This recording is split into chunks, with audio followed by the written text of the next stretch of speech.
Le concept car Volkswagen ID.Vision, présenté au Salon de Genève, préfigure une berline haut de gamme de 5,16 m de long qui s'inscrit dans la lignée des prototypes ID, ID.Cross et ID.Buzz.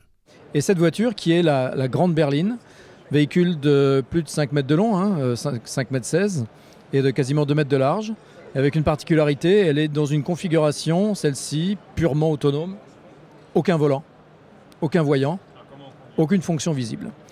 Alors donc la voiture se programme sur sa destination. Quand toutes les législations sont prêtes et les infrastructures également, elle se rendra toute seule à destination. Et les passagers peuvent activer et commander les fonctions de la voiture en termes de confort, d'éclairage, de climatisation, à l'aide de lunettes et d'un hologramme. Et c'est cet hologramme qui va modifier la clim, qui va changer de radio ou qui va faire passer un film. Cette routière du futur dispose bien évidemment d'une mécanique 100% électrique, développant pas moins de 306 chevaux et lui permettant d'accrocher les 180 km/h.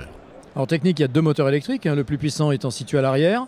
Tout le plancher occupé par des batteries, plus de 110 kW de capacité, une autonomie qui devrait dépasser 600 km et un agrément bien sûr de conduite et de confort remarquable. À l'intérieur, la Volkswagen ID.Vision offre un confort de limousine, comme l'était l'ancienne Volkswagen Phaeton qu'elle remplace indirectement. En termes d'espace intérieur et de gabarit, c'est tout à fait la même chose. De là à dire que ça la remplacera, pas vraiment, puisque là on parle d'un concept complètement différent. Mais en termes de gabarit et d'espace, oui, on est exactement sur cette définition-là. À l'avenir, Volkswagen mise beaucoup sur sa gamme de voitures électriques. Mais les moteurs thermiques n'ont pas encore dit leur dernier mot.